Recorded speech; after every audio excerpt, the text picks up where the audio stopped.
కేంద్ర మంత్రి బండి సంజయ్ కొడుకు బండి సాయి భగీరథ్ కేసులో బాధిత బాలిక వివరాలైతే సోషల్ మీడియాలో ప్రసారం చేస్తున్న వారిపైన కేసు నమోదు చేశారు పోలీసులు.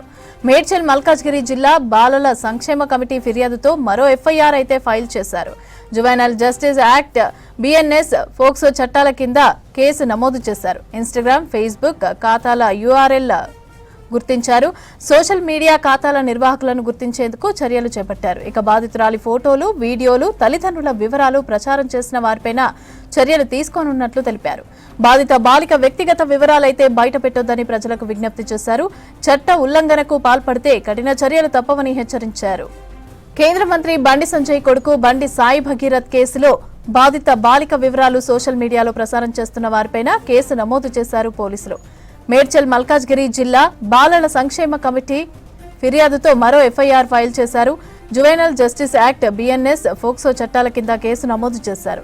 ఇన్స్టాగ్రామ్, ఫేస్బుక్ ఖాతాల యూఆర్ఎల్లను గుర్తించారు.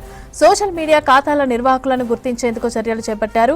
ఇక బాధితురాలి ఫోటోలు, వీడియోలు, తల్లిదండ్రుల వివరాలు ప్రచారం చేసిన వారిపైన చర్యలు తీసుకోనున్నట్లు తెలిపారు. బాధిత బాలిక వ్యక్తిగత వివరాలు బయట పెట్టొద్దని ప్రజలకు విజ్ఞప్తి చేశారు. చట్ట ఉల్లంఘనలకి పాల్పడితే కఠిన చర్యలు తప్పవని హెచ్చరించారు.